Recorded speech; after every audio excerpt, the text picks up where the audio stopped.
May I speak to you in the name of God, who is grace and love and communion. Amen. Please be seated. As you may know, I spent most of the day today at our annual diocesan convention. And that requires something very special of me, which is driving on I-84 north and south for the same day. This is an ample opportunity for me to practice some of my values or not. As I'm driving along in the middle lane, I think, thank you, God. You've not made me like that guy who's passing me on the right. Only to find myself behind a big truck with some other guy parked in the left lane, like just cruise control, 67. And then I'm like, oh, I'll just scoot around the right. No big deal. Thank you, God, that you didn't make me like that other guy. This is sort of a favorite reading. It's the one that when we read it out loud the first time, we're like, yep, them Pharisees, they're like that. And there's sort of a trick to this reading. Let me explain. The Pharisee, in form, is probably participating in a ritual prayer, something typical, something that's part of his faith. Something a little bit like, I don't know, the call for purity. Almighty God, to whom all hearts are open, all desires known, etc., etc., etc. This is part of his ritual practice. And you know me, I'm a big believer in prayer as practice. And some days, you're going to really feel it. Some days when we come to worship, when we say our prayers, when I say the Eucharistic prayers, you really feel a connection. And some days you come and you're just like, what's for dinner later? Some days you just don't feel it. Your mind starts to wander. You start thinking about other things. And as is only natural and human, we start thinking about other people in the room, or other people in our lives, or what's going on. We go through our prayers to the people, where we list all these categories of other humans and other things that we're concerned about. And we start to think, ooh, that's not going on in my life. It's not too hard. And I would be not honest if I said that I wasn't doing it too. It seems like hypocrisy, a word that means below criticism, keeping yourself beneath the level of needing to change, needing to review yourself, is deeply human enterprise. We are all doing it all the time. Which is what makes this reading so interesting and so ironic. First of all, Jesus, the text says, is preaching to a group of people who felt themselves to be beneath criticism. Well, I find that funny because as a reader, I might also feel myself to be beneath criticism. Thank you, God, that I'm not like that Pharisee in the passage. I am a good person. I am good at praying. I'm definitely never just going through the motions. I'm definitely never thinking about how I'm kind of better than the other guy. Meanwhile, we have the tax collector. Now, you all know about tax collectors in first century Palestine, right? They're shills for the Roman government. They're doing the bidding of the empire. And then, you know, whenever money passes hands, a little sticks to the fingers of whoever is passing it. So tax collectors would make their living by increasing the amount of taxes so that they could have a little bit stick back to them. You probably can think of a few categories of professions that have a similar effect. When you think about folks like that and the evil work that they do, how dare they come before God?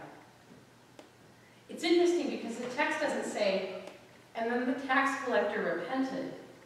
He had a change of heart, And he went on to become a farmer or a community activist or anything else.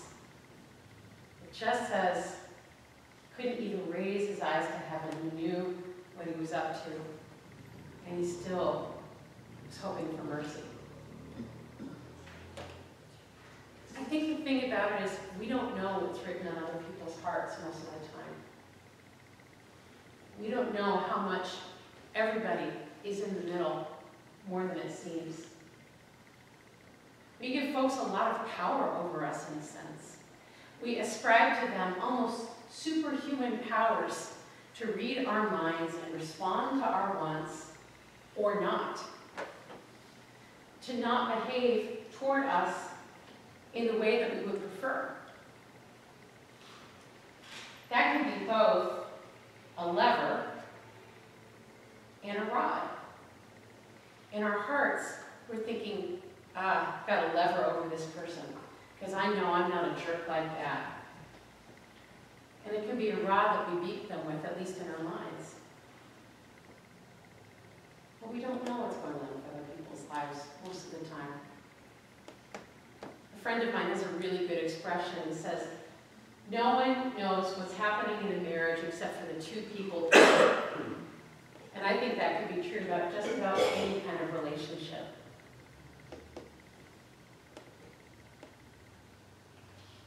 What would it look like instead? If we're coming to church and doing our prayer, what would be a way that the Pharisee could be who he is, living into his life of prayer, and still be honorable, and still be full? That's the other piece of this reading tonight, that it says the Pharisee says more or less to himself. It's not like he's talking to God.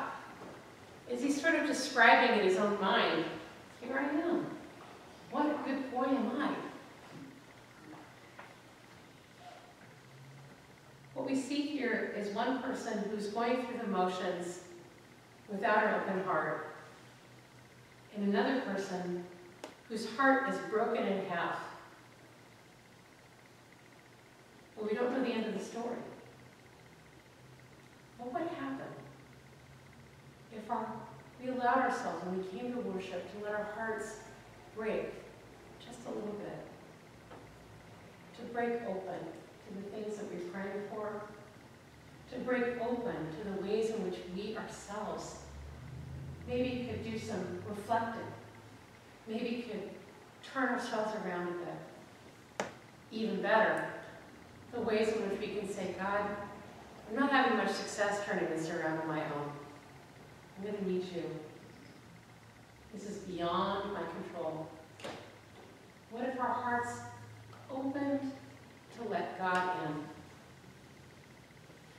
What if we were broken as Jesus on the cross and allowed that vulnerability to become an opportunity for intimacy with God?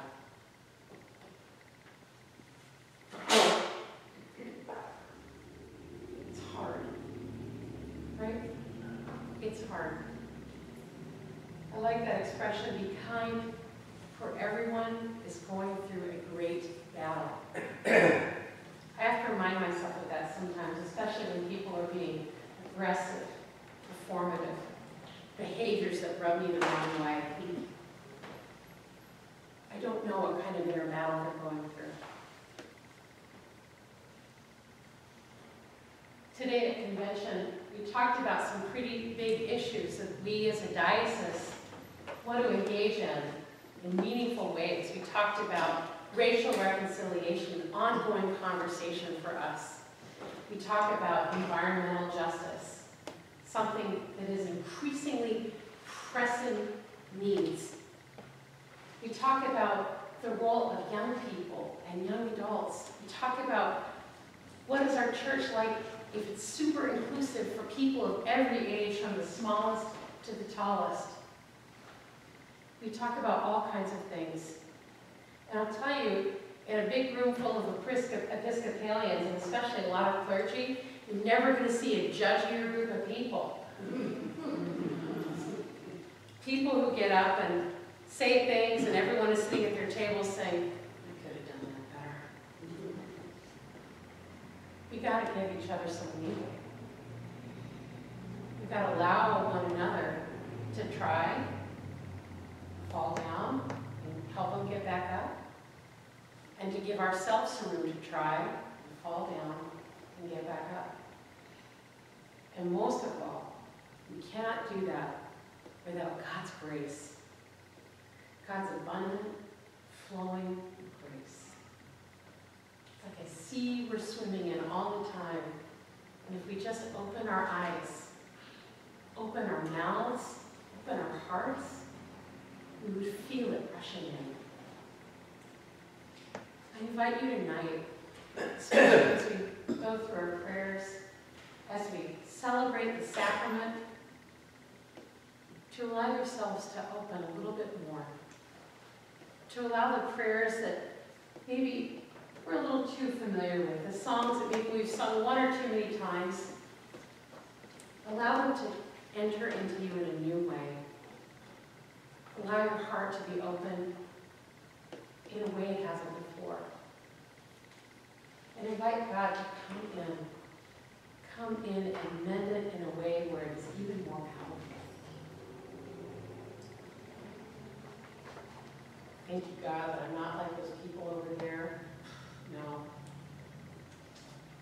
I thank you, God, that you allow me to come into your presence, no matter who I am, regardless of what I've done. Thank you for the abundance of your grace.